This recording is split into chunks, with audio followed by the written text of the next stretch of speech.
Hey yo, hey yo, hey yo! Welcome to the 280 Plus podcast. I'm your host, Slows Deaf, and I'm here by myself today, man. By myself. Yeah, I mean, first off, I want to say Happy New Year, right? Right? You know, New Year, new me. You know what I'm saying? No, but y'all hate that, and we gonna talk about that in a little bit. But yeah. So tonight I'm by myself. Had a guest. Everybody seems to be getting sick. I don't even want to say certain words right on the podcast, like how they might be sick, because I'm learning just through this space that like you really can't say certain things, because then you can't even, not only can you not monetize it on YouTube, which I'm the journey to monetization is closer and closer.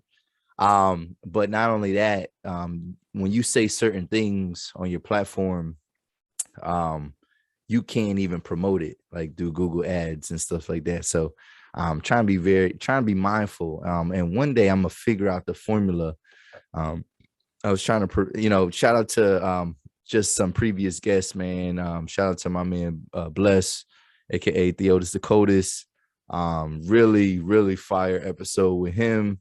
And then we followed that one back up with another fire episode with my man Lil T, aka Terrence Green. Yo, shout out to them brothers, man. I knew both of them dudes a long time. And just, I know both of them got, just things going on, and then for them to make the time.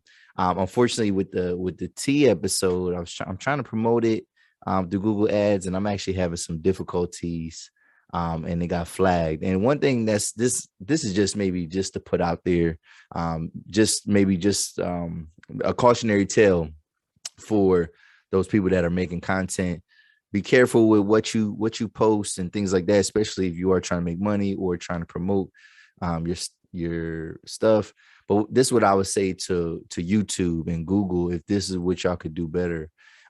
If you are going to flag content for certain things, especially for people that create long form content like myself, can you at least give us a timestamp as to when the flag occurs? You know what I mean? Because YouTube has a lot of good ways to edit things, like even mid episode, and I've learned that throughout my time. But just give us something. Y'all got all this technology, y'all can figure it out. You know when you flagged it, so let me know when it is, so I can go in there and revise it and fix it, and things like that, man. So yeah, that's that though. But yeah, man, new year, new me, right? New year, new me. I see that a lot of y'all hate that, man. A lot of y'all hate when people say that and do and kind of practice that. And I kind of understand the sentiment, right? Because just say if you had plans to do something and it's October and you told yourself, yeah, I'm gonna wait till the new year. Well, you shouldn't do that. You should not wait till the new year. You know what I mean?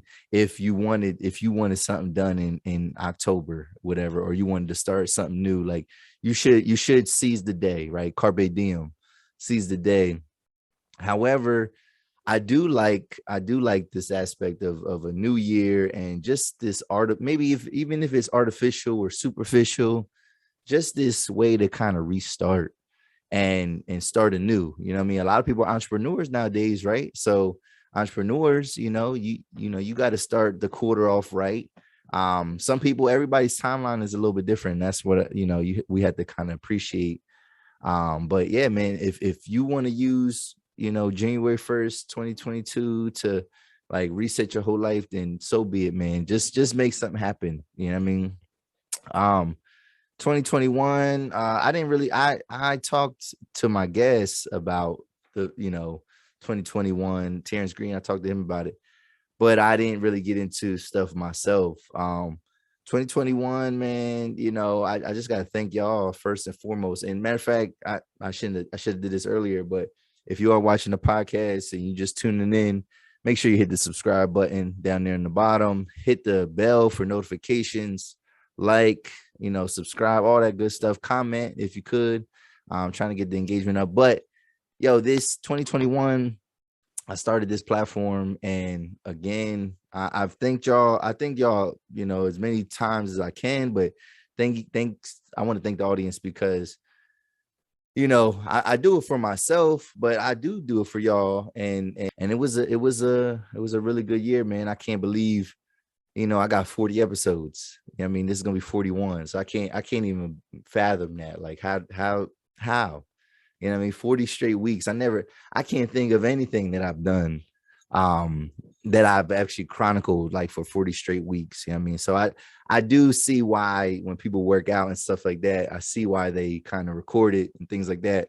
Um, because you get to really see the progress. And if y'all been on my Instagram, over the last several days, I've just been posting from episode 1 all the way up until 40.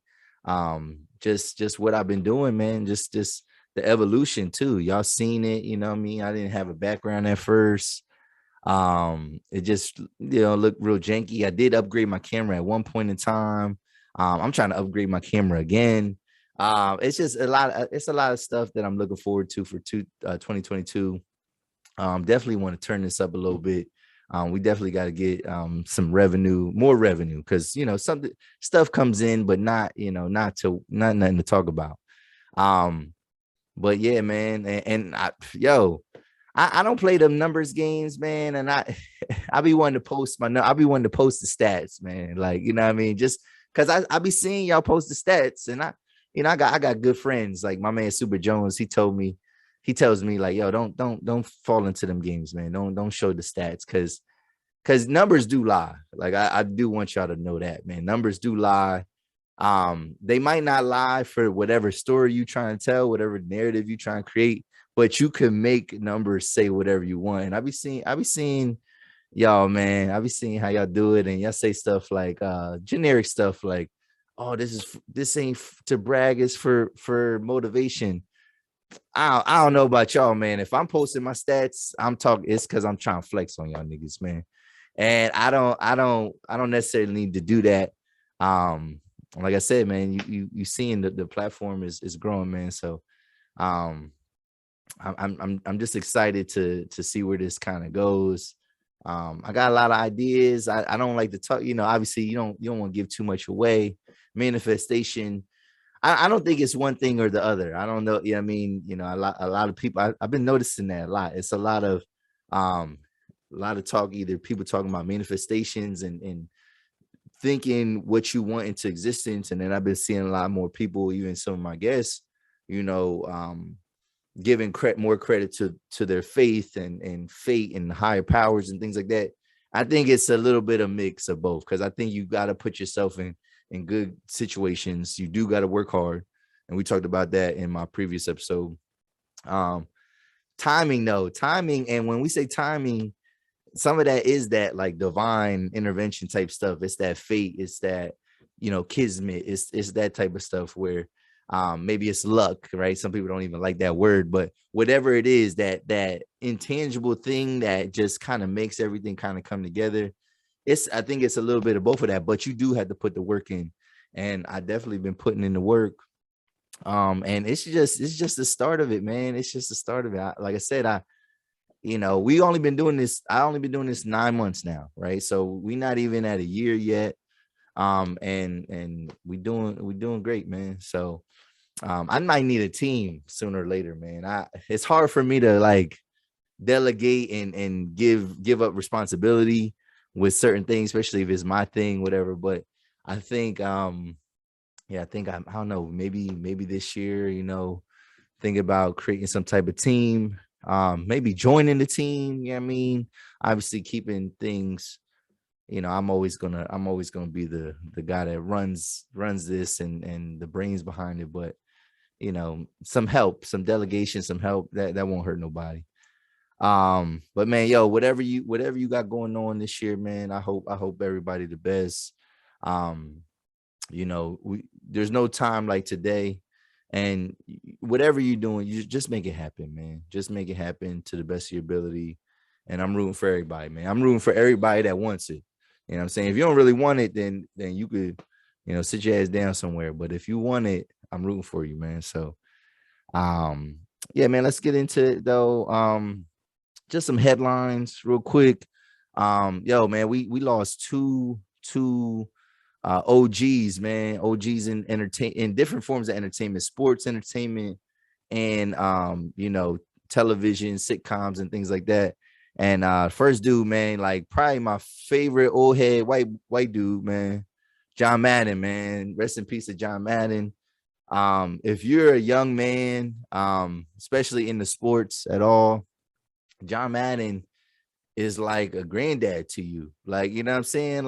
He's like Santa Claus. You know what I mean? He's like this, he feels like this mythical dude, man, when it comes to football. He's like the football Santa Claus, man.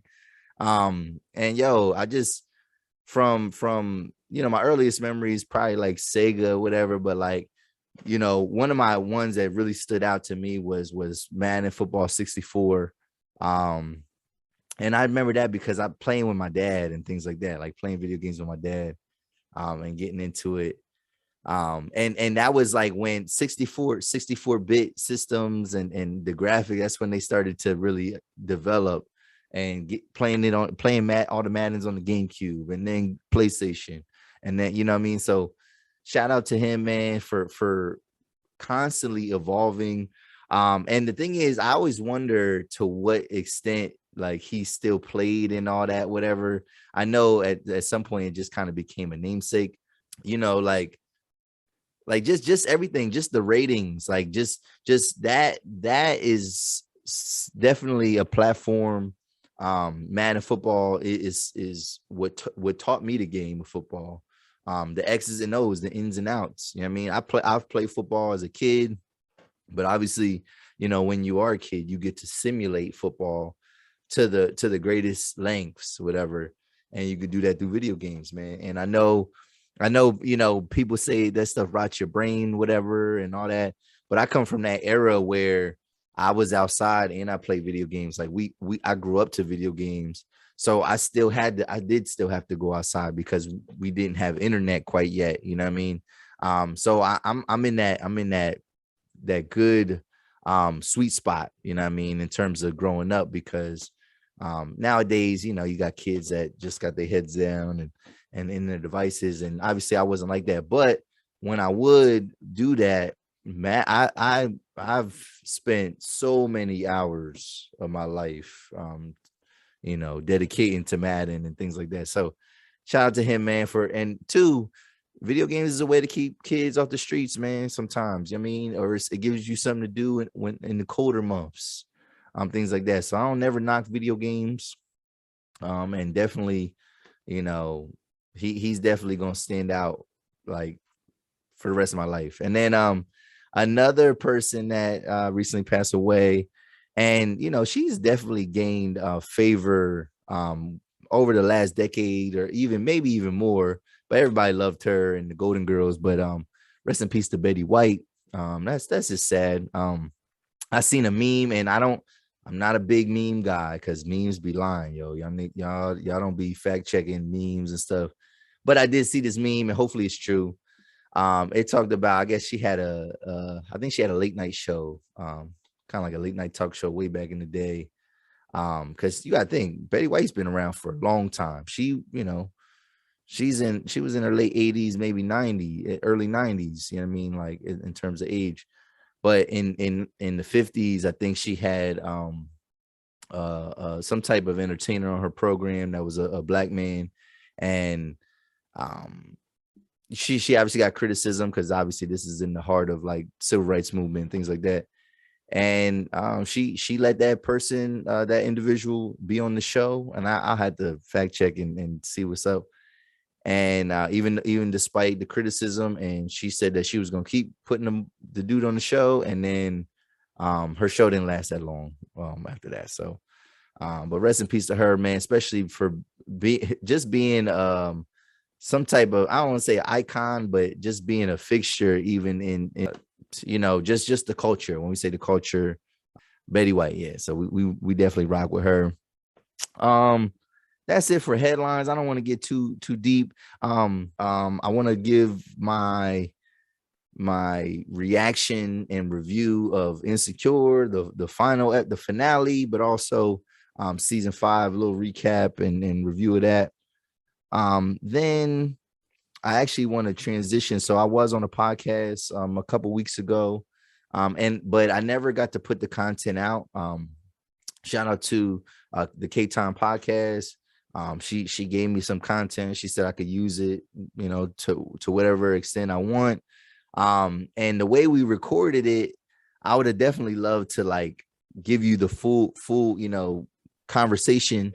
But the way it was recorded in a way where you don't get to see them. Like, you get to see me, but I'm gonna talk about, you're gonna see me talk about a couple things, talk about education, talk about relationships and things like that.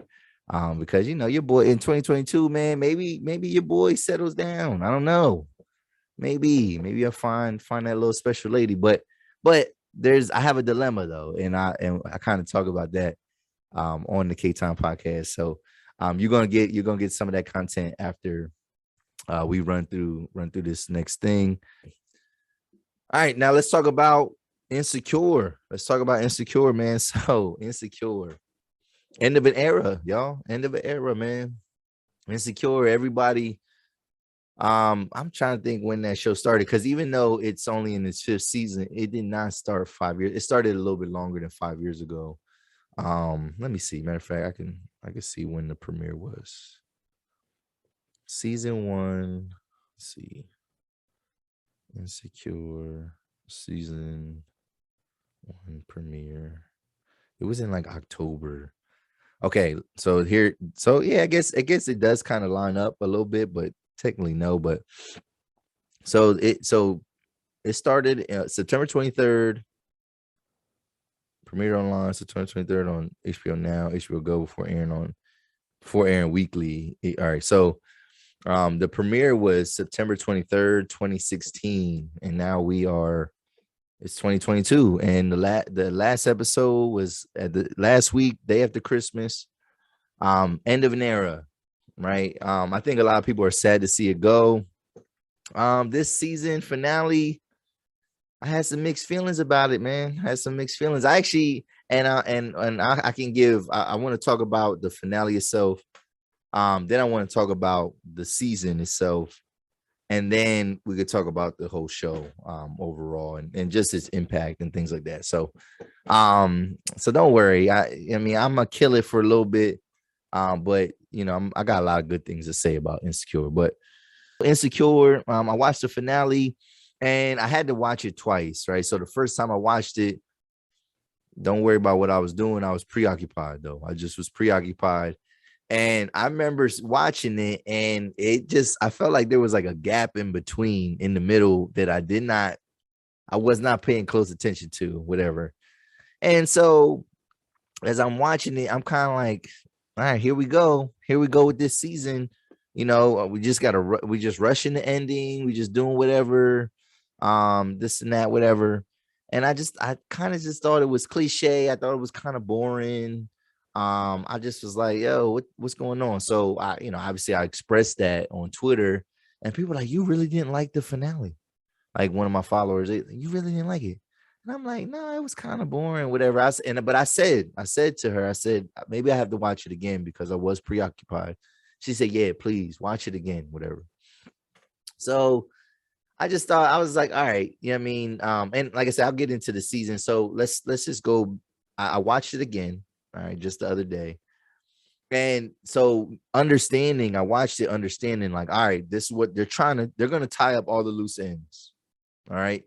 Whether I like how they tied up each plot point or not, that's the point of this episode. They are really trying to tie up every loose end, and they're going to play with time, right? Because here's the thing. This is what you got to understand. A lot of shows play with time often, right? So the problem with this episode, the problem with the finale was you start the episode right after the initial argument, right? So there's really no time lapse, right, in the start of the show. It starts with Nate and Issa in the car, basically talking about what just happened, right? And let me talk about that real quick. I know my man has some mental health issues, whatever, and we learned that he was bipolar and things like that.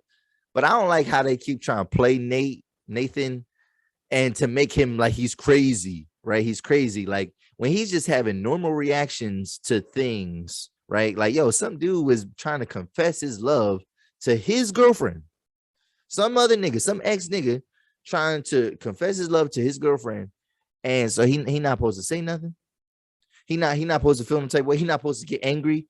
You know what I mean? But everybody want to look at him like, yo, whoa, Nate, whoa, don't be crazy, or just allude to that. Like the way Issa was like, trying to stop him. It was just like, it was over the top. And I was like, I'm not even feeling this, whatever, right?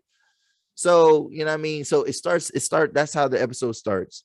And then it just like, it goes into warp speed, whatever, right? So when I watch it the second time, I'm understanding that, like, all right, they're trying to go warp speed, whatever, and they end it. And then I said, oh, okay, that's what they did. Okay, so what they tried to do was, for the first time on this show, they went with a fairy tale ending. Right? And I was like, wow, okay, because I think that's why we like the show. We like the show because it feels real.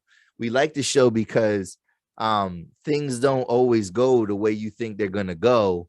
And not even necessarily like it's a plot twist, but like they don't always give us what we want. Like they really haven't. For 5 seasons, they haven't really given us what we wanted. Like they end stuff abruptly. We wanted them to make the episodes longer. We wanted more episodes. So like in the last 2 seasons, they made each of those seasons 10 episodes as opposed to 8. Like it always felt rushed, like whatever. So I'm like, all right, well, that is actually the nature of the show.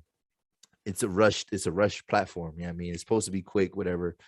So that's what they're doing. They're tying up all these loose ends, and you see all these different chapters, whatever.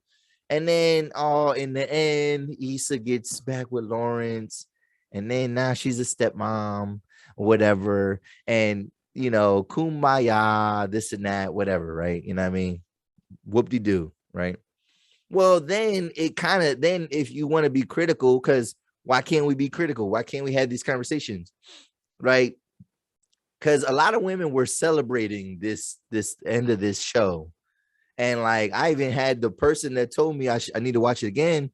They said, oh, it just felt so mature, and like, I just love the growth and development. And I'm like, whoa, hold on. Now let's backtrack real quick. Okay. So you like the growth and development, right? So you mean to tell me y'all cool with having break babies, right? Like the dude that you was messing with, you cool with that now? Like, is the break baby okay? Like, is that mature? Because let y'all tell it. Ain't nothing cool about a man having a baby. You know what I mean? While y'all on a break, whatever. Not to mention it was with like a former coworker, somebody that you know. You know what I mean? So, all right, y'all cool with the break baby, which I do need to get a lady back on here. And I do want to talk about break babies. Yeah, I mean, how y'all really feel about it? Because in real life, that's a no-go. But on Insecure, like it's fine, right? Like we can have the break baby. You know what I'm saying? And then there's memes out there talking about some Issa's not a stepmom. She's a mom that stepped up. If y'all don't get the fuck out of here with that bullshit. She ain't a stepmom. She's a mom that stepped up. So shout out to all the ladies that don't mind, stepping in and kind of fulfilling that role. But yeah, I want to talk to women too about being stepmoms and things like that, and also being cool with it, especially being a stepmom for a break baby, right? This is a break baby. This is a baby that happened, whatever. But I guess though, it's maybe in some roundabout way, maybe you got to live your karma, because remember, she did cheat on Lawrence. So she messed up the situation in the beginning, whatever. So then it had to come full circle. And yes, she's going to get her man that she wants, but it's not going to be under the best circumstances, right? So I wonder in 2022, ladies, are y'all going to try to rekindle some old flames? Are you going to get with that man that had that baby on you? Yeah, I mean, because y'all, like I said, y'all look at Issa as inspiration. Some of y'all like to imitate art. Yeah, I mean, y'all like life to imitate art. So are you gonna get with that man that had that baby on you? You know what I'm saying? Are you gonna try to get back with the man that you cheated on? How's that gonna go? You know what I'm saying? But so overall, if I had to say the season finale, I think the first watch it was like a like two, like a two, maybe 2 out of 5. Yeah, I mean, um, second watch, I say like a 3.5, 3.5, whatever. And that's solid because I smiled though. It made me smile. They did tie up all the loose ends. I still there's a plot point that I don't like. Even just Molly. I'm glad Molly finally got some hair again because I don't know the short hair was not working for her this season. It just doesn't work with her like facial structure and things like that. Um, but yeah, she was looking good at the very end. I mean, she had her longer hair. I mean, things like that. But the point, I just this whole thing with him like Torian, right? Like this nigga did not like her at all. Like he gave no indication that he was feeling her at all, right? Like he was an asshole to her. And then just all of a sudden, I mean, she just has this whirlwind romance with Torian, and that's her boyfriend now. Like that's her boyfriend and then eventual husband. Like that's the part where it's like y'all really just wanted her to have a dude. Like I mean, like you had to end that because the way the season went, it wasn't all that great. But the finale, I'm happy for y'all that y'all got, the people that got exactly what they wanted. I'm happy for y'all. I can't say I necessarily got what I wanted, but also I don't know what I wanted either. You know what I mean? Like I wanted high entertainment. And the reason why I didn't know what I wanted, and so the finale, maybe that's like a 3.5 after the second watch. But the season itself was bad. And that's why I didn't know what I wanted at the end, because the whole season 5 was probably the worst season of the whole show. There was a lot of episodes that didn't really carry any plot points. It felt rushed. I think about, they made this whole big deal about Tiffany moving to Denver only for her to just basically be in every episode this season. I mean, like she was in so many episodes, whatever, that it didn't even feel like she went nowhere. It was like, oh, okay, all right, and she doesn't like it. Okay, like what does that have to do with anything? I mean, um, yeah, you had the episode with Kelly dying, like that made no, like that didn't really have anything to do with anything, and they try to address it in the final episode. Um, like I said, the Torian stuff, the stuff with Nate, and I guess that's just real life. Like you just waste your time with people that you don't really like, until you get the person that you really want. I guess that's the message, right? Like I don't know, but the plot development of season 5 was not good, and it just felt like we didn't really know where it was gonna go. Like there were moments like the first Lawrence episode where you see the co-parenting, which, and I do want to talk to a woman about some of the things I've seen there with the co-parenting, but that was one of the best episodes because it felt real. It felt like, all right, this is Insecure. This is the show that I fell in love with. This is the show that resonates with us. I mean, that was good. Um, and then a couple other episodes with Lawrence, whatever, but like it just felt like, and I felt like they just forced the reunion between them two. Like it didn't feel natural. Even though they try to make it like it was just a humbug, like, on a humbug, what I mean? You can get back with the guy that you used to be with, whatever. But overall, the show is still a classic. The show is an absolute classic. It's a must watch. You know what I mean? I'll tell you this, like that's a show, like fellas, like if you got like, single guy, whatever, and you want something to put on and she's never seen Insecure, just start from episode 1 and just, sometimes girls don't like to see stuff that you've seen before, but if you could talk them into it, they're gonna want to keep coming to your house, especially if they don't have HBO Max. They're gonna want to keep coming to your house to watch more episodes of it. You know what I mean? And that could be your hook. That could be your hook. At least even if it's just on some booty call type stuff. I'm not talking about, what I mean? Like if you need some side entertainment to keep the booty call entertained, Insecure is definitely the way to go. I mean, that's the show that's gonna do it for you. But no, it's definitely has a cultural impact. It's good to see a show like this have an ending, because when we look at some of these shows from the early 2000s, even the 90s, that we really liked, just the way things were with television, not a lot of shows. That's the thing that's different nowadays. Even if a show is gonna get canceled, we at least get an ending to a story. Living Single did not really have the greatest like ending to it, whatever. Girlfriend, a lot of people feel like Girlfriends didn't have the best ending to it. Like I remember last year, in 2020 when they put like Sister and Moesha and all that, whatever, like when they put them shows on, yo, if you watch the end of Moesha did not have an ending. Sister did not have an ending. Like, you know what I mean? So like it's good that in this era that the shows that we like, even if they're not going to stick around for long, a lot of times you do get some closure. Shout out to everybody for getting that. But yeah, definitely, man, it meant a lot to the culture.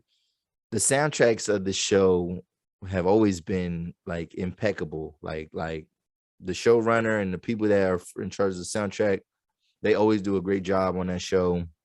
Um, and just the realism, like it never felt corny. Like I mean, even just the way they talk, I like how they show and depict LA, because it makes you feel like you know what these areas are. Like everything felt so familiar, especially in that last episode, because that was a good part when she's riding through her old hood. It's like, yo, I remember all this stuff, man. The dunes, we got y'all, the boy Best Buy, you know what I mean? Like all the different places that they used to like to eat and things like that, like really tying that all together. The neighbor right in front of the dunes and stuff like that. Like, so it's definitely something memorable.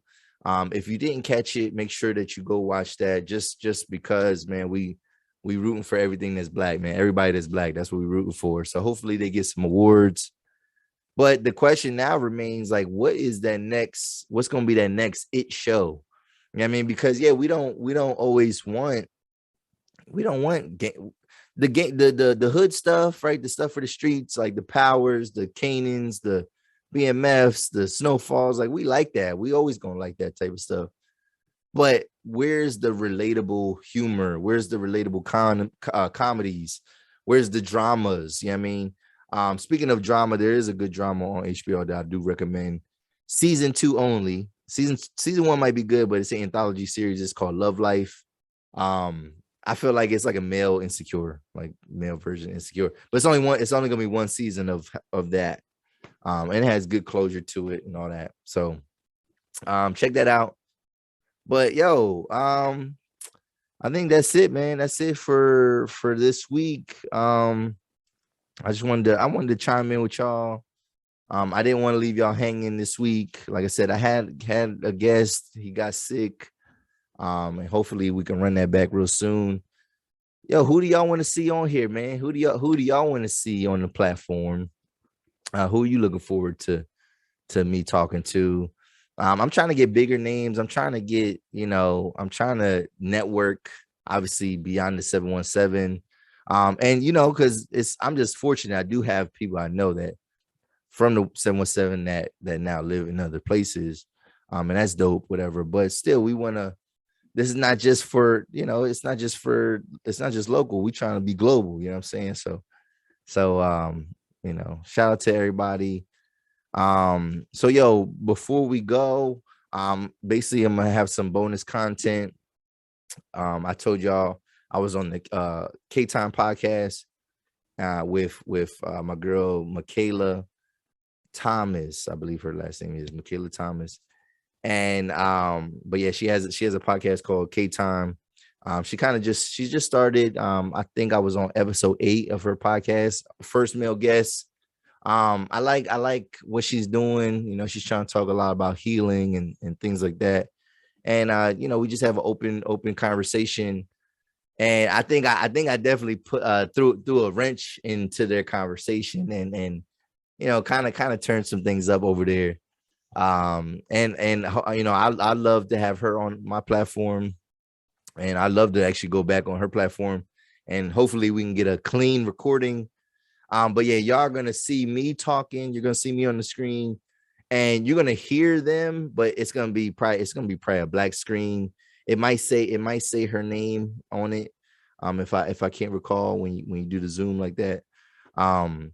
And it's just because and this is a technical thing. So if you are going to record anything on Zoom, make sure you put it in, and you're the recorder, you have to put it on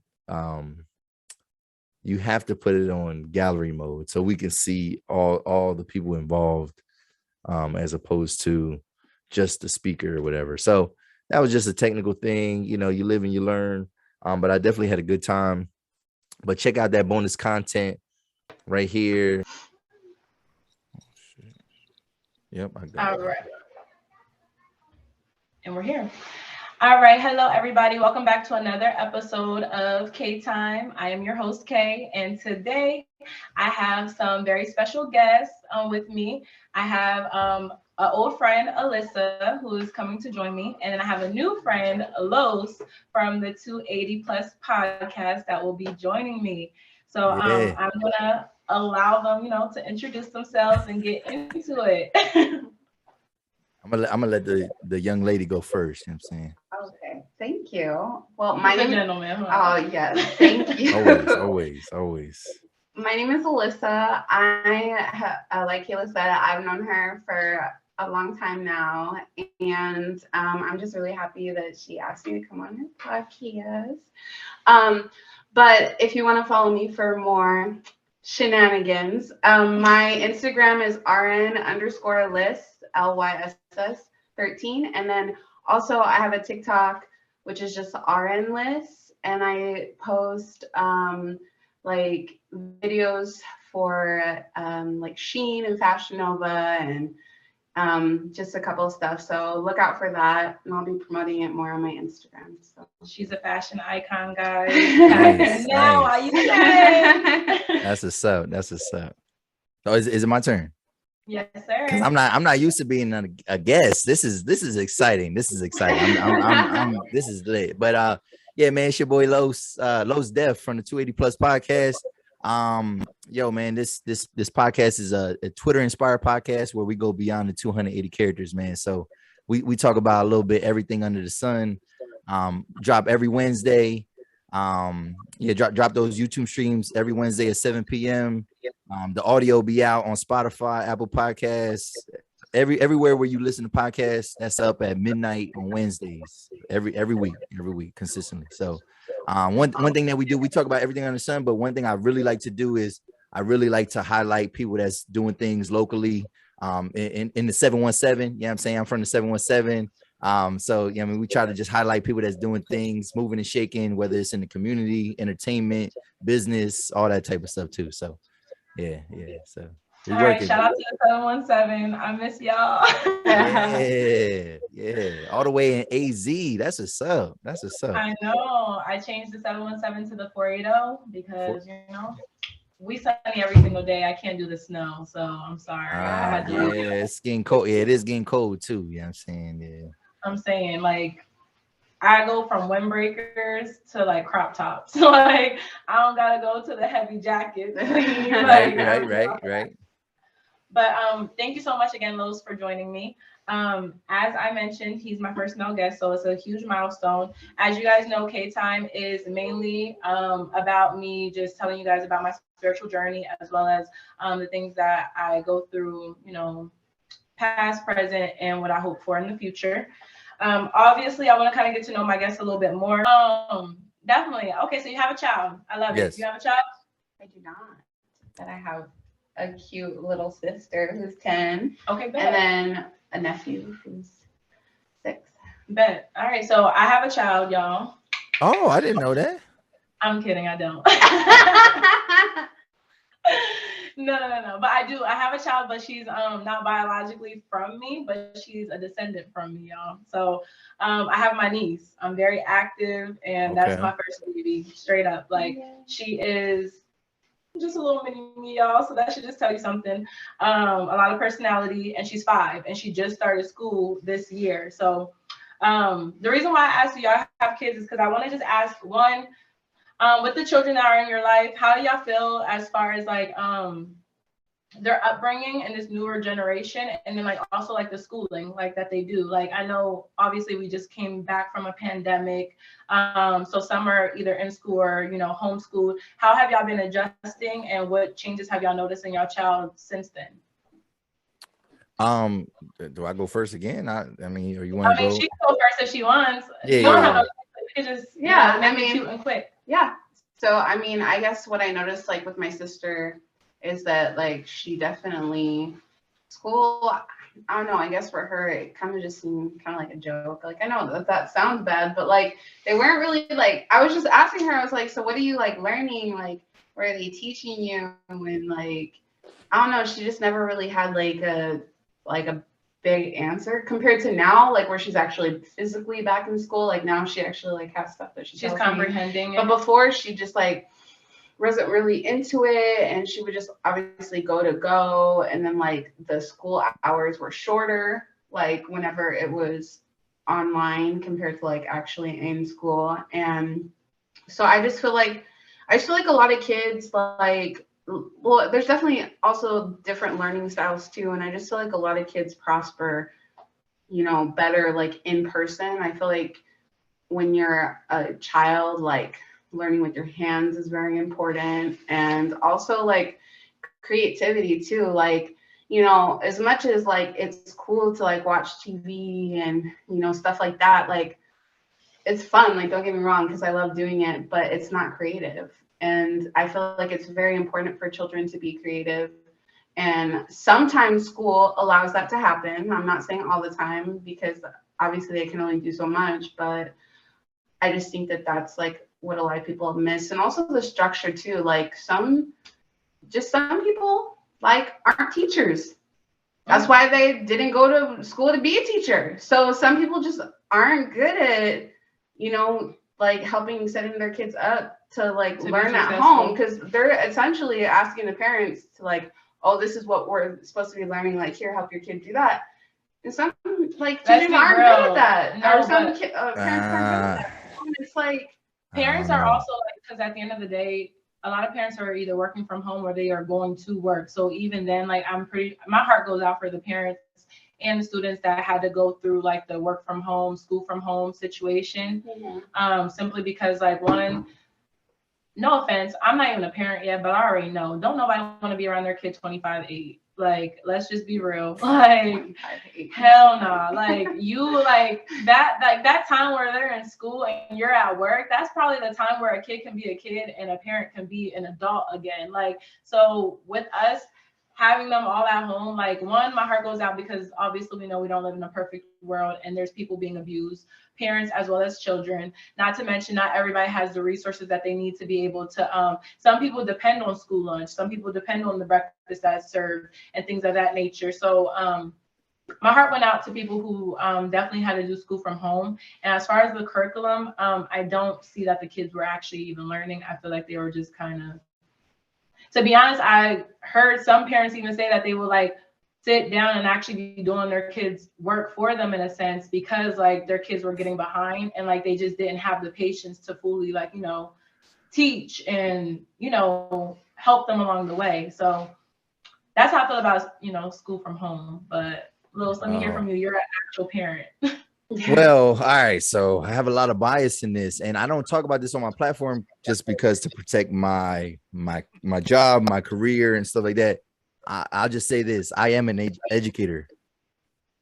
I love that. You are just out here blowing my mind. So I was on both sides because so you think what the pandemic, when it was 2020 was that no what 2020 yeah, so 2020, so year 19 the 1920 school year, whatever. So I remember when we shut down, like in the world shut down, whatever, and we went to like remote learning, whatever, and so did my son, whatever. So he had to be with me, but I had to kind of juggle two things at once. I had to present and deliver instruction, but I also had to do that.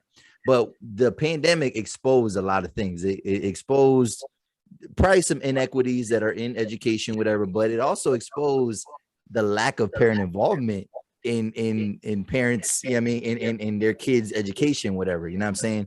And and I hear what you're saying, because every school did it a little bit different.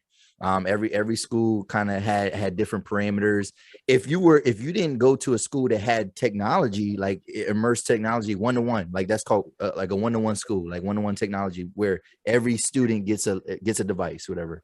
If you weren't in that kind of situation, you definitely had way more disadvantages than a student that did, because those kids were used to being online. They were used to using all the tools, whatever.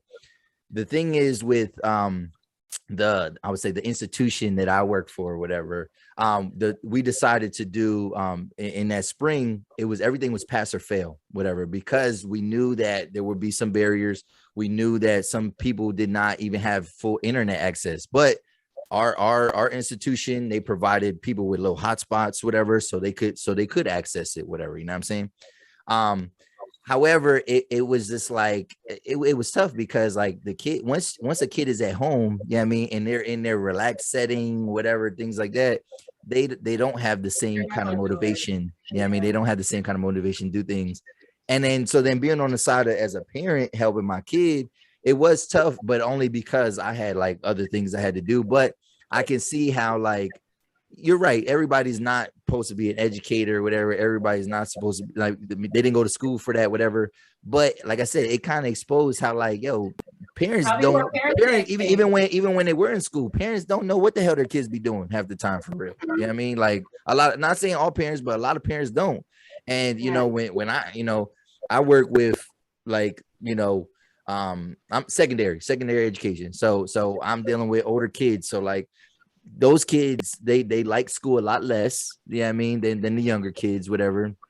So when people were talking about their younger kids like struggling, whatever, it's like, this is when they still like school. So like, you have, like, now it is in your court now. You got to make sure they still have like some type of love for education, because you're gonna lose them. You know what I'm saying? So but yeah, it was tough. But like, I work for institution that once then the 2021 school year, we were back full, like we were back in school. Now we had masks and stuff like that. My son was also in the school district where he had masks and all that, but we were in school the whole year, last year and this year, whatever. So I can't relate to like where people were like, there were kids where they were out of school for like 18 months, like, you know what I mean, literally like outside of a building for like that long. I can't really relate to that. I fortunately, you know what I mean, being part of districts where they were in school, I felt like things were good. But this year in particular, I feel like we're trying to force things to be normal, like fully normal. And we're not, it's not normal. We're never going to be back to what we were. And I think that's a sad reality. And people want to kind of force that. But like, no, we're different. We changed in this pandemic and all that. Like, just people's values change, people's like interests change, their attention spans probably changed. Dealing with, you talking about mental health, whatever, that exposed a lot of that type of stuff as well. So it's crazy. It's sad, but I think educators get the short end of the stick a lot of times, and they get blamed. Y'all deserve so much. Give him his flowers now. Yeah. But I think they get a lot of flack, but it's like, you can only do as when you are on the other side. You really, I can't make your kid do anything that they don't want to do. Like, I can fail them, I could give them F's, I could give whatever, but like, so some of that has to be instilled with it, like the work ethic and things like that. That has to be, even if you don't teach your kid to love school, they got to know how to work. I mean, they got to know how to work. It comes down to discipline. Like, a lot of times kids need to have that discipline where they know, like, you might not like this, but you still need to do this. Like, and that comes down to parenting. Because like, one reason why I don't have kids this early is because I know once you have kids, you need to learn to give your children your all. Like, regardless of the situation, you need to, your free time is no longer your free time. You need to be sitting down with your child and teaching them literally everything. Like, everything that they should necessarily be learning or getting a grip of, like, especially when they're around the 1 to 4 area before they even hit school, because that's where it really starts. That's where a kid is going to actually learn the discipline of, okay, like this is where I need to retain this information, this is how best I retain it, and this is what I need to do in order to continue to improve it. Now, once they get to school, that's where you get help from the teacher. But I feel like nowadays parents don't actually grasp that when you have a child, it's a lot more than providing. It comes down to time and what you invest in with your child. Like it comes down to a parent is the child's first educator. You know what I'm saying? Exactly. Like, you know what I mean? So, and it should be a partnership. It should be a partnership. I have a question for you, Los. So how much of the parent involvement do you I guess appreciate as an educator? What do you mean? Like how much? So are you the type of person because I mean I don't have kids, so I don't know what it's like to be involved. Do you give I don't know what it's like to be involved. So do you get emails from your parents? Do you get calls from your parents? What kind of you get calls and stuff like that from parents when their kid is struggling, whatever. And I mean, and I like that when parents reach out and things like that. At times it depends on where you work and maybe the environment you work in. Sometimes parents can be a little bit more belligerent. Sometimes, I went, I worked in my hometown as well, you know what I mean, in my home neighborhood, you know what I mean? And some of them parents, like they have such negative experiences with education. So it's just a natural distrust. You know what I mean? They think that the teachers are out to get their kids and it's like an adversarial relationship, whatever. So that happens at times. But it's I would say if you're asking me like a percentage of like how many parents are like super involved versus I mean, it might be like, if I'm generous, I'll say 40% super involved to 60% not so much, whatever. And I think that's generous for like, yeah. No, it's only a handful of kids. I guess the only reason why I asked that is because I do agree with you guys where parent involvement is very important. And also I think I guess just letting children know the value of education, because growing up I didn't necessarily have somebody telling me oh, if you even try at some of these tests, what it could do for your future. I never had anybody telling me that just even trying. Yep. I don't think that a lot of kids see the value in education, and that comes from home, Yep. And so I think that I was just kind of wondering just how involved people are and what it's like. Well, and the thing is, I don't teach I teach in a pretty, somewhat affluent, area. Yeah, I mean, to an extent, because it's stratified in terms of socioeconomic status, whatever. But there's some people with money, whatever. Now, those people it's crazy because the socioeconomic status has a direct correlation with parent involvement. A lot of times, it does. So when you are working multiple jobs, because you got so many kids where they're going home after school, and I mean, granted, they're old enough to take care of themselves, but they're by themselves. They don't have nobody to help them when they're struggling. They don't have this, they don't have that. So I feel for that. I empathize with that. But at the same time, it's when you got to make ends meet, you still have to teach your kids certain things, like you said, that the value of it. You don't want to be like me and working paycheck to paycheck where you don't see your kids. Maybe that could be the example. Do you want to grow up and have kids and not be able to see them? And I don't know. I want to pat those parents on the back. I want to pat those parents on the back because they're doing everything that they can for the most part. But there's a lot of times where parents put their especially when parents maybe if it's a single mother, whatever, and they have an older kid and they have a younger kid, they put so much on those older kids to care for those younger kids. That's not fair. It's hard. I know it's so hard because I was one of those kids growing up. So even my sister, because she took care of me, and then they just honestly passed the baton. As you get to a certain age, you start taking care of the others. Yeah, I think that that's another thing that I feel that I wish that they did teach in school, because there are different types of schooling.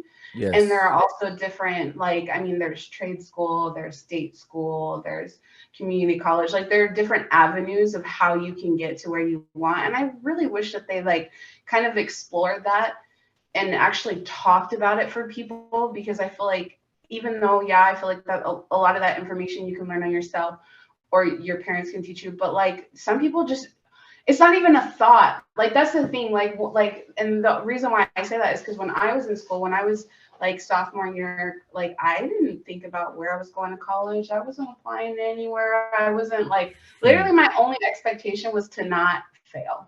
So you know what I got? I got B's. Girl. And, yes, Wow, like, really? and literally because I did not, and literally because my only expectation was to not fail.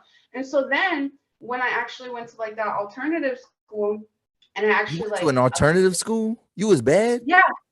No, well, no, I went there because they paid for my first semester of college. So like, the school that I went to, like, if you it's different out here, so let me yeah, because when I say when you hear all ed, like alternative education, that's like kids that are like you've been like no, I mean they wilding. But it's funny because no, that school, there were some people that were there because their like parole officer made them go there. So like, I think it was like one of those, but the cool thing about that school, shit that we didn't know. All right, let's just be honest. Yeah, talk about the cool it. thing about that school though is that if you like, you have 4 years, like your whole high school, but if you finish, you can finish all your curriculum within 2 years. So then the other 2 years they'll pay for your community college. So that's how my friend did it, because he got his community college paid for. And then he actually went to Stanford after that, and he started as a freshman. Nice. And then from there, he went to Columbia. So I'm just saying, like, yeah, it was an alternative school, but like he saw how you could finesse it, use it to get where you wanted to go. And like nobody, like, I wouldn't have known that if it wasn't for him. And I had learned that I was smart then, when I went to that school, because I finished my whole senior year from like July to November. And it's because I actually applied myself. Look at you. Nice. No, but it's just like, I didn't know the value in myself and in my education until somebody else brought that out of me. And of course, I wish it was my parents, and I love them and I don't fault them, because they had 5 kids. They had to do what they had to do, like, you know, whatever. But like, on the other side of that, like, it has to come from somewhere else. And I know that, like, I don't want to put all that pressure on like public schooling, but like, it also has, like, there just has to be more than just like a standard curriculum. Okay, so yeah, I was gonna say, I think my last question for us then will be, in a perfect world, how would the curriculum in school be? Like, do y'all think about this ever? I just wish it would be tailored towards the specific person. I wish that we had like people who are like licensed professionals who are able to like look at a kid, see, like, kind of just like get a feel of them, their skill set. And like, it could even be like one person for like 25 kids or something. So maybe you have like a group of them, and you look and you see what people are good at, and give them options, you know, like, try this or try that. You know, that's what I would think, because yeah, there's like, you know, because I think about like math, for instance. I love math, but sometimes math isn't people's strong suit. And it's a barrier for a lot of people. And like, I'm a nurse, and the thing is that they make you have college algebra for nursing. And you don't for need fucking that shit. What? You don't need it. Literally, I use the calculator all the time. The dosages are like automatically like set. Like, you don't need it. I luckily I love math, and it was fine. But that's a barrier for somebody who could really like not only enjoy their job, have a prosperous, loving career. And that's like a barrier, you know? So I just think about barriers for people, and I think about how we can get around those barriers to make things easier for people to get to where they want to go and do what they're meant to do, you know? Well, those things actually do exist, though. Like a lot of the things that you're talking about, you know, they call it different things. One term is called MCL, which is mass customized learning, and it's this idea that you do, like, every kid gets to kind of pick and learn what they want to learn, whatever. And you know, for example, like if you are excelling, like you can literally like jump from grade to grade, or you could finish a course. Like just say if you're taking 8th grade English, like, yeah, I mean, you could finish that shit in like a semester or whatever. You could finish that shit in like two market periods, 2 months, and then now you on 9th grade English, whatever. You know what I mean? So it's out there, whatever. The problem is, one is resources, and is there equity? Like, because we're talking about really, are we providing those opportunities for Black kids, right? Like, are we being honest? No, like straight up. Because it's out there. That stuff is out there. I mean, and that's the thing, it is out there, but for me, I'm for like, us. It's not for us. It's not for us, and that's I mean, so it's that, but then also too, the way they teach educators nowadays, it doesn't necessarily align with that. Like, yo, you learn so much cool stuff in college, whatever, that really would only work in a college class, like, because you don't go to your college class every day. Like, you know what I mean? You might have Monday, Wednesday, Fridays, you got Tuesday, Thursdays, and you meet for, but like, yo, 5 days a week for 7 hours a day, like, that's crazy. Like, you know what I'm saying? Like what are they teaching us to do? They're teaching us to literally get out of school and work a 9 to 5, work a job. like 5 days out of the 7 days a week. And that's where, for me, I love school. Like, I'm so pro school, but it comes down to the curriculum. Like, the things that I think about in school is that they're teaching, like, so one of my niece's cousins told me recently, like, they're teaching just sexuality, like, and they're only like maybe 12, 11, even like 8-ish. So like they're teaching them about transgenders, which, okay, I'm not faulting you, to each his own. I personally am not comfortable with that at that such a young age, because I was telling her earlier, I prefer to protect the children. Like, a lot of people aren't mature enough at that age to be able to comprehend that serious conversation.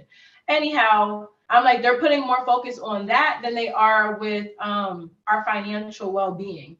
Why in school are we not taught to budget, to credit, to invest?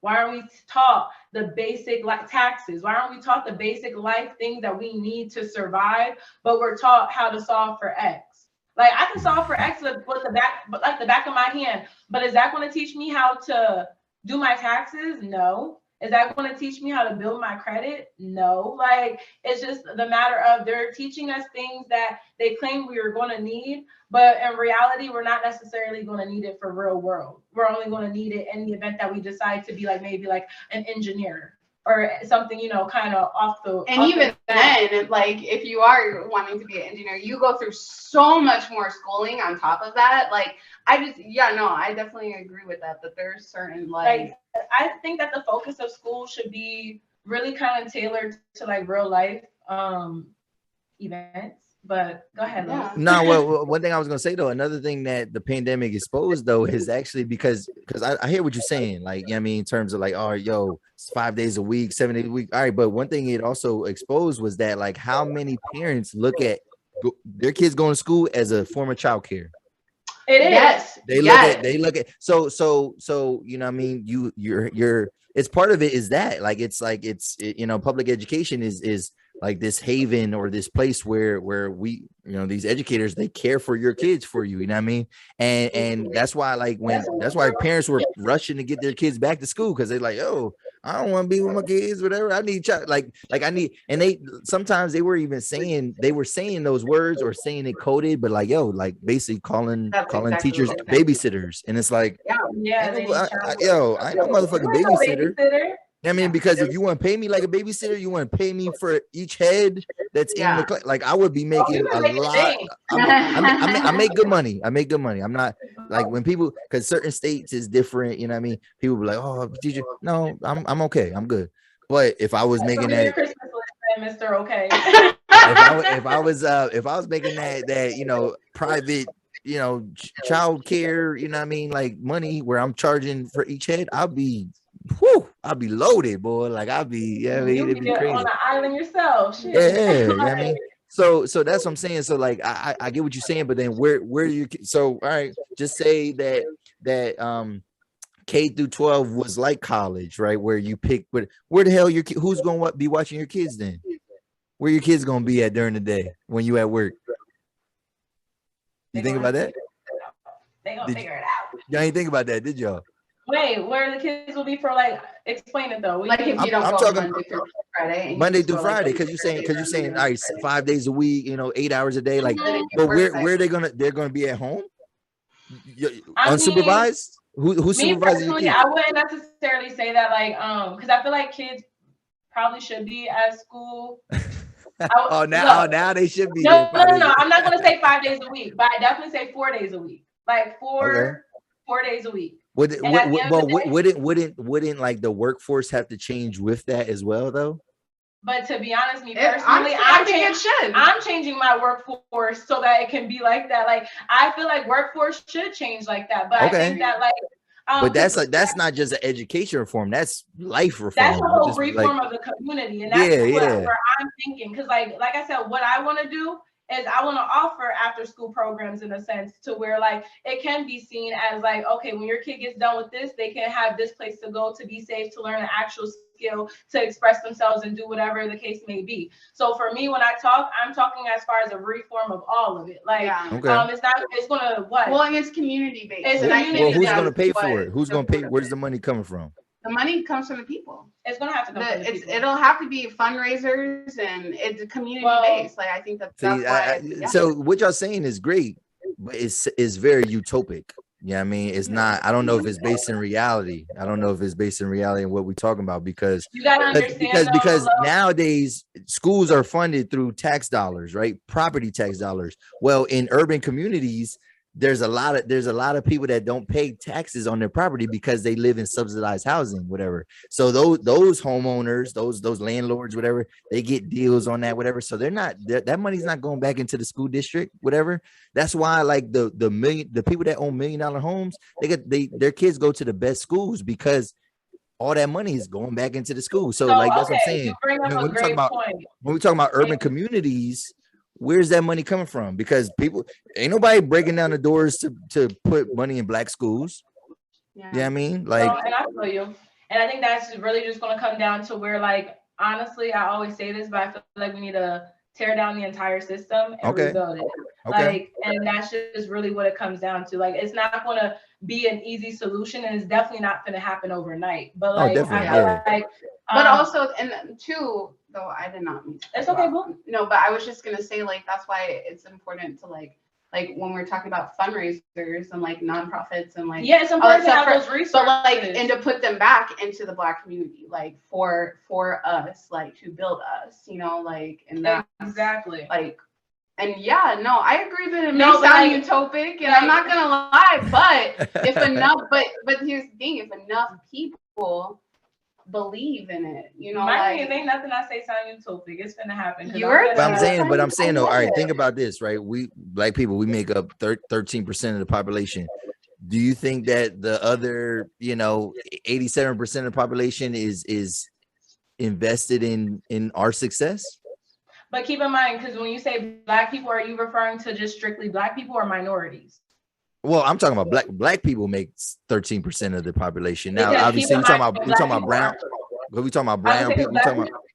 Black people aren't the only ones in the community, though. So, like, that's what I'm saying. Like, we have a lot of technically, we have a lot of white people who are deprived and who are in those same communities. We have a lot of Mexicans, Puerto Ricans. We have Dominicans. We have other races that are involved and are affected by that. So, for me, I'm just like, us saying, Black communities, but really is it Black communities or minorities in general? Because I'm not thinking of it as like a one group thing. I'm thinking of it as the minorities need to literally come together, support each other, and it's going to really take a village, and it's going to take it's going to take support from everybody. Because like it's not like it's unheard of, because when things were segregated way back when, there was towns that were prospering, Black owners literally prospering within their Black community. So it's not like it's impossible. It's just a matter of we have now people who are lazy and people who don't think to give back or to support others. They'll rather support those other big known businesses that the white man is running, rather than that Black person who's charging you a little extra because they have to go about making it a different way. So like I said, it's a support thing. It's going to be a minority thing, not just a one group kind of, okay, like what can Black people do? No, what can all of us do? And I feel like if we stand together, stick together, regardless, and we're not putting all our money into those white people and we're putting it into ourselves, those white people finna come to us like, well, what you got that we don't got? Like, and obviously they did it before when they like, you know, broke down those communities that were Black owned. So again, what did we do? We literally dispersed and divided, and they ended up conquering. So again, like we just, it's a togetherness that we need at the end of the day when it comes down to talking about these big, you know, utopia plans. But how are we gonna start this off? Oh no, let's just go into it. Go into it. Now, what's your question? Girl, what's your question? She's the one, you got the question. No, you had the question. All right. So honestly, I just wanted to really know, and I wanted to get your perspective on like the difference between like men and women when it comes down to like what you guys are like looking for in a relationship, as far as like, you know, like. Yeah, like what are guys really looking for in a relationship? Pretty much, that's what we asking. Like, what do we want to know? What y'all want? Yeah, what you guys want? All right. Well, first off, men are not. No, time out. Men are not a monolith, right? Like we are not a monolith. Like not all men want the same thing. You know what I mean? So that's it's hard to answer that. That's a very layered question because there are. You know what I mean? I think it depends on it does depend on your socioeconomic status, like what you're looking for. So let me ask you then, because obviously you know yourself, you can only speak from past experiences. So I'm sure you went through your younger phase, you went through your semi-adulting phase, and then you went through now. I'm hoping that you're, you know, at your mature stage. So,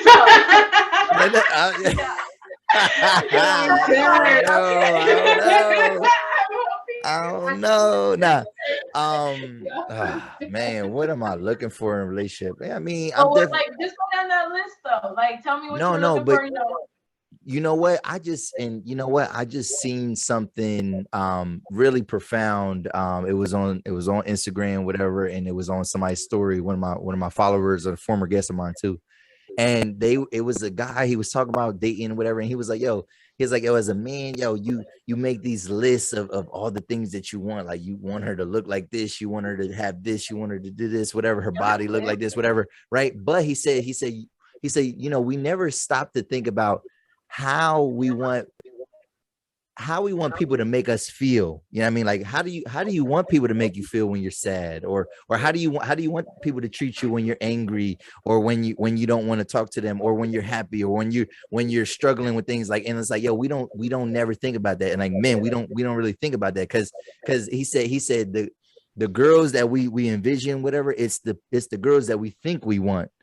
But until we get them, and then we realize, like, yeah, she might check up all these like boxes, but still, that's still a human being, whatever. And everybody's not gonna react the same way, like, or it's not gonna make you feel the way you want to be, the way you want to feel, like in these certain situations. So like, I think it's really layered because it's not until you start dating somebody, it's not until you get in a serious relationship with somebody that you realize, like, damn, like, you know what I mean, like, yo, when I'm like, you know, when my head is down, whatever, or I need somebody to lick my wounds, you know what I mean? Like, I'm like, this girl, I love her, she look good, she got whatever, but like she don't tend to me like, you know what I mean? And y'all, and women, I feel like y'all could relate to that in the sense where y'all want men to treat y'all a certain way, you know what I mean, in certain situations.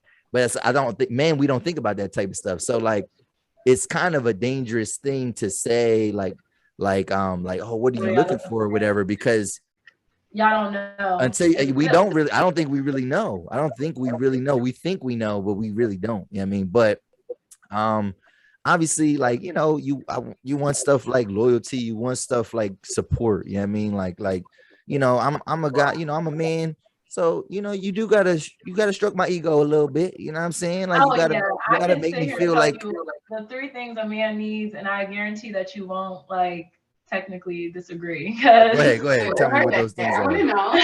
No, what are they, Kayla? All right, so I know for one, like you mentioned, men need support. Like they need us to literally not be their mom, be their partner. Like, yes. Allow them to do their messes up, like, you know, allow them to mess up, but still tell them like, oh babe, that's okay. Like, what can we do next time to, you know, how's that not being her mom? Because like with a mom, a mom has the luxury of telling you, I told you not to do that, son. I told you that my way would have been better. As a woman, as a partner, you should never be telling someone, I told you so. You should just simply be like, oh, babe, I'm sorry, but what can we do in order to make it right? So again, they need that support, and it don't come from, well, damn, I already knew this nigga was gonna mess up. Like, no, that's not how you get what you want. Nah, definitely not.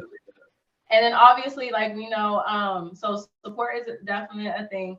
What did you just say? You mentioned something that really came to me. It was a matter of, I'm gonna say this straight up, but we all know it's true, it's sex. Like, men need sex. Like, and at the end of the day, men need sex, but women don't necessarily need sex. We need affection. So that's just another part of it. Like, so they need sex in order to be able to function. But I also did read this thing. I don't know where I read it from, so I don't want to be like, she don't want to cite her sources. Look at like we like, you better cite your sources. Like, but the thing is that like, it's something that I have been like, I guess, practicing lately is like, because like, yeah, sex is cool and all, but like for men, it sucks because they only have like one orgasm. Like, that's the only thing that they get, right? Whereas women, we can be pleased in many different ways, like in just many different ways. So one thing that I found very powerful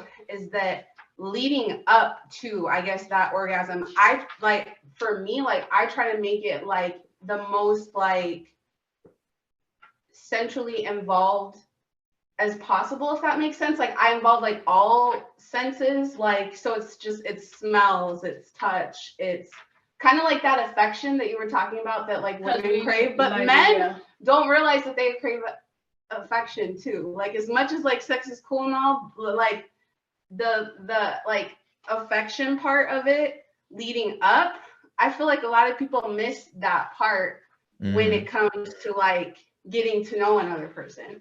And so I think that is very powerful. I don't know where I was going with that. I forgot, like I kind of trailed off a little bit. No, but that's kind of like what. Because like low key, you're absolutely right. But I think that's where a lot of people, men don't understand. Well, some men don't understand the importance of foreplay in a sense. Like, and this could be a whole nother episode in a sense. Only because, like I said, some men get straight to the nitty gritty. Like, they really just think that's crazy. That's like, are you a caveman? Like, what are you doing, man? Come on. But that's the thing. We gotta think about it. Some of these men have like orgasm. Like that's some niggas just want to hump. Like, I mean, like they only grew to be able to please themselves. So you gotta be mindful of like, not every man knows what it is a woman needs. So like, and half the time, let's be honest, a lot of women don't even know what they need until they really start to explore themselves. Not to mention start to crack down like what physically makes them feel good inside. So like, again, like as far as women, we definitely need like the foreplay leading up. Like, we need the sweet talks, we need the compliments, we need the little touches, the little. But I feel like guys need that too. Not as much, but they do. Like, it's nice for them to have, but they will take sex over that probably 9 times out of 10. And it's only because like. And I mean, Los, you can sit here and tell me like if it's true or not, because like, well, yeah, like I'm a very affectionate man, and I feel like there's always room to improve. There's always things to learn, whatever. But I feel like I grasp that, like in terms of like pleasing a woman, and like, you know, my goal is to get you where you need to be first. You know what I'm saying? Because I could get mine. Like it's mad ways. Well, it's not mad ways because you said it's only one organism. Like, and once it's done, whatever. But like, I'm gonna get mine. I know I'm gonna get mine, whatever. But like, did you get yours? You know what I'm saying? Because like, there's so many women, you know what I mean, that maybe never got an orgasm, or at least they say that. You know what I mean? But no, like we like affection too. Like, at least I like affection. But I think it comes down to like the leading up to it, because like but that's the thing, men usually don't feel as though they need the affection because we as women naturally give it anyway. So like again, like we're very affectionate to where like they're not necessarily missing that, whereas some men aren't affectionate to where, like I said, they're kind of straight to the point. So yeah, that's true. But again, I would say the third thing that a man needs is probably communication. Like, don't no man. And I'll say this because don't no man. So what do you mean by communication? Don't no man want to have to guess what's wrong with you. They don't want to have to. Oh my God, talk about it, Queen. Oh my God, Queen. Like I said, like, thank you, sir. Oh my God. But that's the thing. That's three things that men don't like. They may think that they know that they need it, but like 9 times out of 10, as you grow older, you're going to know that one, you're going to need that support because they want their ego stroked. Do you not? Yes. Then they're going to want 100%. sex because obviously, 100%. like. And again, y'all, this is K time. I honestly don't believe in sex before marriage. Do what you will with that information, but that's just me. I'm different, so don't mind me. Anyhow, all right. I ain't gonna even ask you no question. I ain't gonna dig into that. Like, shut up. And then lastly, so you talking about you don't have no premarital sex? Are you telling me that right now? No. I'm not saying I didn't do it, but I'm definitely saying that like now. From what point to what, like, when did this start where you was like no premarital sex? I mean, whatever. To be honest, so damn, you're nosy, but okay. Well, hey, K time. I know.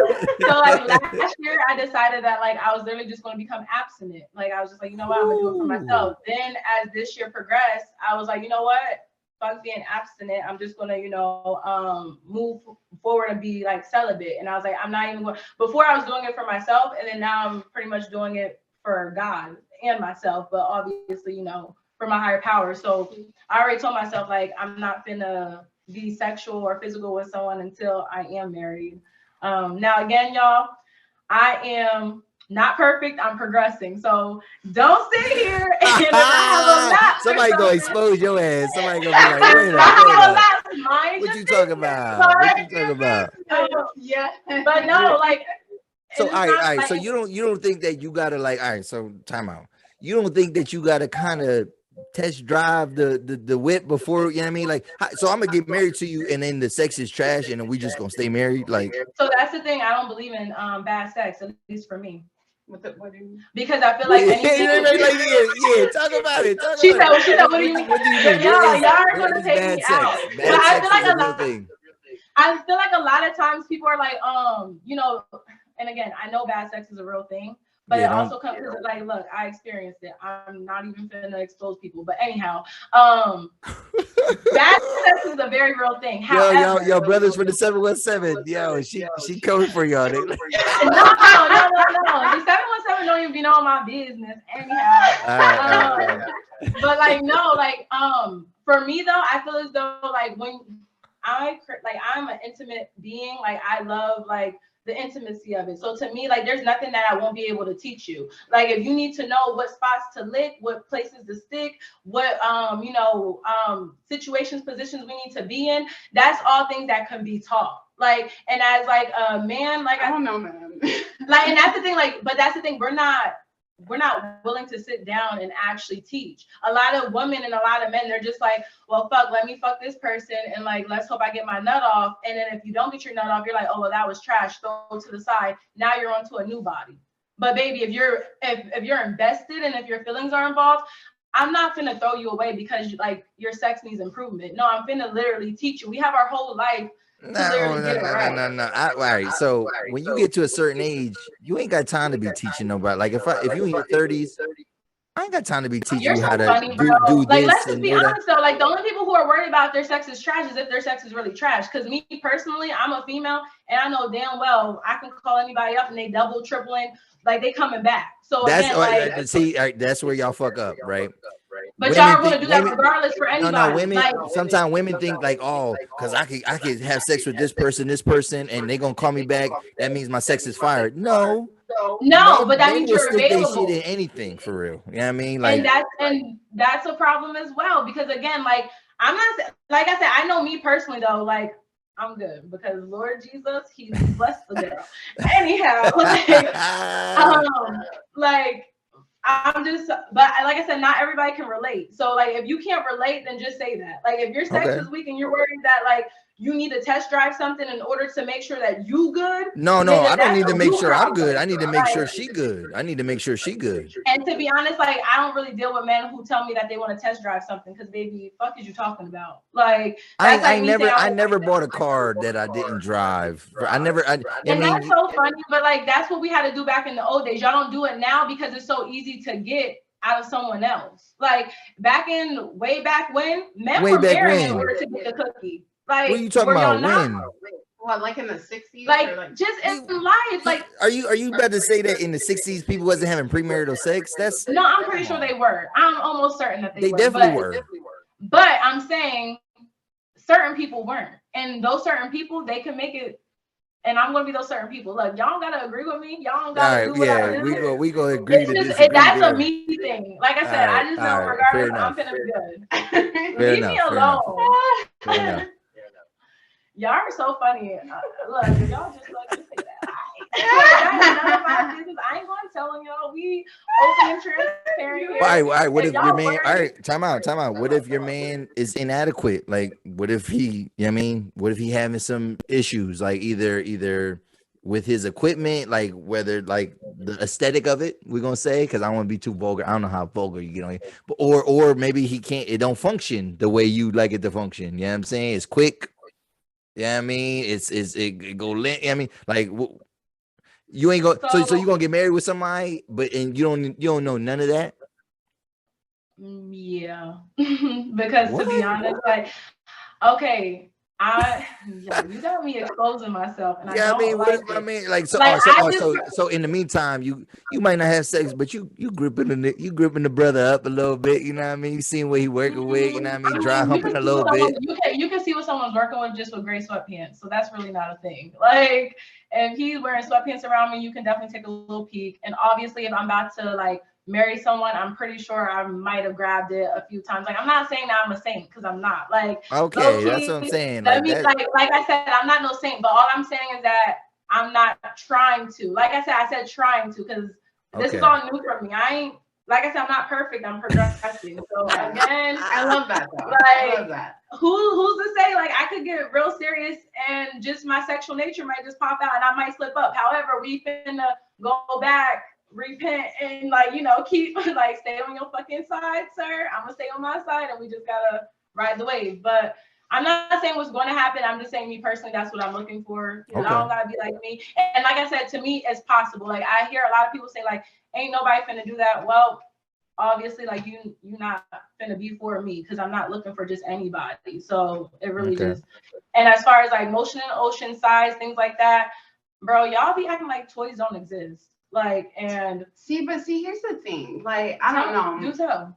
Like, I just think that, I don't know. I have found, because I've talked to, I work with a lot of people and we have 12 hours to talk, right? Mm-hmm. So I've talked to a nurse. I think we should be concerned. I talked to a lot of people, and some people, sex isn't important for them. And I found that, and that's cool, and so, like, you may be one of those people where maybe sex isn't that important. No, sex is very important to me. Well, maybe you, like, crave something more over, like, sex. But like I said, I'm a person that likes intimacy. So my thing is, if we're doing all those things that we can do leading up to that sexual point, like, if a nigga is about to bust within a second of being in it, I'm finna bust too, just because at this point, if you're doing everything that you need to do to lead up to that point and to get me there, I'm already going to be ready to explode from the anticipation. Like, it's that simple. Like, but that doesn't like last though. But my thing is, what do you mean? Tell her. No, I'm just saying, like, but I was gonna say, let me ask you a question. Your sexual experiences, did you enjoy them when it was with someone that you hardly were into, or the people that you loved the most? See, here's the thing. It depends. Like, it depends. I was in a relationship for 5 years, and it was great, and like, like, we did a whole bunch of different things. That was fine. But then I was with somebody else for like a couple of months or whatever. I could not teach him, like, the person that I loved, I could not teach him what this other person gave me. And that it's intangible. And some of that shit is intangible. You can't teach that shit. Like some people know. Some people got it, they don't got it. Some people like, and it's just. And I honestly feel you, because like I said, I'm not going to sit here and act like, because like I had 2 serious relationships in my life. Both as far as like sexually, they were, good or whatever. But like, say like I had a little thing, and he was known for his mouth. Like, just straight up, like, man was blessing people. Like, was blessing people. Like, I'm not even gonna lie, to this day, I think Jesus, because like, he was just out here blessing people. And like, again, I wasn't getting that from, the that's other that two you know how serial wrong that relationships. sound. You thanking Jesus because this man blessing people. Yeah, I mean, like that sounds so wrong. Like, yeah, I Bro, mean, like look, you thanking Jesus for that. it Jesus does doesn't sound not care like, about who eating your pussy. You know what I'm saying? Like that's no, shut up. But anyhow, like, but even then, like, my overall like scale, because again, we have an overall scale. I would have much rather took the people that I was in a committed relationship with over that person. And we're back. We're back from the K-Time podcast. What y'all think about that conversation? Right? She was talking about, I don't know, man. I can't live that life. I'm not pious, right? When I say pious, I don't follow like certain things, like not having sex before marriage and things like that. Like I don't know how that's a thing still. I don't know how people were doing that. Shout out to her, more power to her. But nah, not for me. But what y'all think about what we said about what men want, right? Like, because I think that's something to really chime in on, or just to think about, like, because it's hard. It's hard to really know as a man, at least for myself. I can speak for myself. To really know what I want. You know what I mean?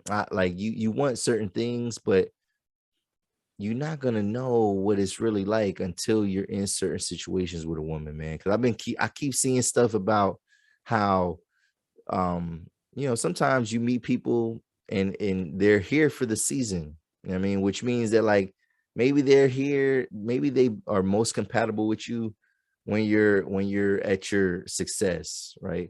Or maybe they're most compatible with you when you're on your grind and you're at the bottom, right? And a lot of people, they don't know how to adapt and be with you in different times of your life. You know what I'm saying? So like, a woman can have all these different things on paper, right? Like she could look good, she could have a great job, she could be a good mother. Maybe she doesn't have kids, she might have all these different criteria, but if she don't make you feel a certain type of way, the way that you want to feel, it ain't gonna work.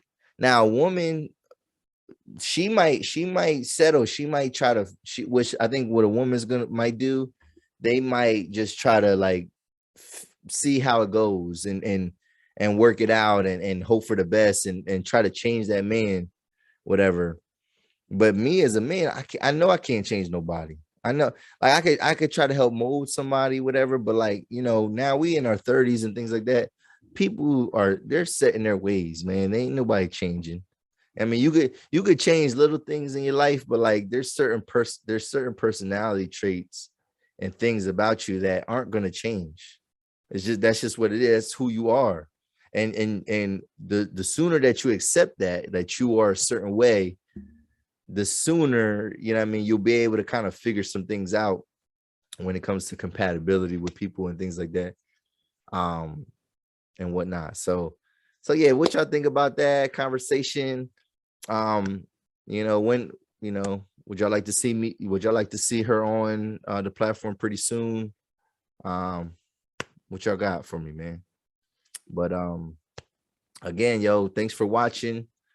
Happy New Year. If you want to be a new you for this new year, do you know what I mean? Again, just make it happen, man. Just make whatever it is, make it happen. If you got a business, keep grinding with your business. If you wanna start a clothing line, if you wanna, you want to quit your job, I don't recommend that type of stuff. So you're not gonna get that advice from me. Like, don't just quit your job for no reason. Always have something lined up.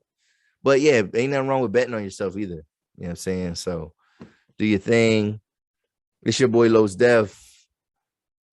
Giving y'all some great content, man. Maybe not so great this week. It don't matter. But shout out to y'all, man. And I can't do this without y'all. This is another episode of 280 Plus Podcast. And we out.